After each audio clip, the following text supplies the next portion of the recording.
नमस्कार शेतकरी मित्रांनो, कृषी विश्वविज्ञान या यूट्यूब चॅनल आपलं सर्वांचं स्वागत आहे। हे बघा 1 सप्टेंबरला जो पाऊस पडला होता आपल्या मराठवाड्यामध्ये भरपूर ठिकाणी पाऊस झाला आणि त्यातल्या त्यात हिंगोली जिल्हा, परभणी जिल्हा आणि नांदेडमध्ये एकदम अतिवृष्टी झालेली आहे 1 सप्टेंबरला। हे बघा आपण बघू शकतो इकडून जे आहे ते नाला आहे असा, त्या नाल्याचं जे पाणी आहे हे बघा असं प्रेशरनं एकदम इकडे रानामध्ये जाऊन असं पूर्णतः तिथून पाणी आलेलं याच्यामध्ये आणि तसंच या इकडून असं रानामध्ये इकडे गेलं। हे बघा इकडून हे तूर आहे ते पूर्ण पाण्यामध्ये आहे, तूर आणि इकडे सोयाबीन पण पूर्ण पाण्यामध्ये आहे। पूर्ण एवढं जे सोयाबीन आहे ते पूर्णतः पाण्यामध्ये गेलेलं आहे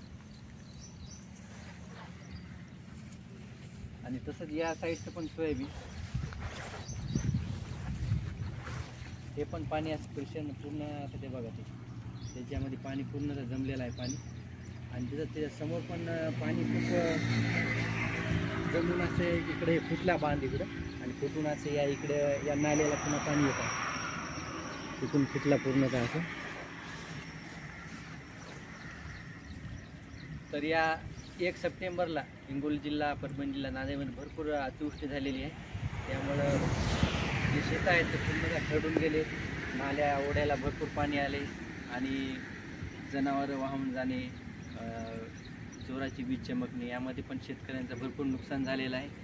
त्यामुळे आता पुन्हा अजून पंजाब जे आहेत त्यांनी अजून 2 दिवस पावसाचे सांगितले आहेत। तरी शेतकरी मित्रांना माझी विनंती आहे की काळजी घ्या आणि एकदम रानामध्ये तुम्ही जास्त वेळ नका राहू आणि आपले जे जनावरं आहेत ते झाडाखाली खूप बांधूच नका, त्यामध्ये वीज पडण्याची शक्यता असते। त्यामुळे ती एक काळजी घ्या आणि आपण पण कुठं जास्त शेतामध्ये इकडे तिकडे जाऊ नका, ओढ्याला यायला त्याला, तर तेवढी एक शेतकऱ्याने काळजी घ्यावी।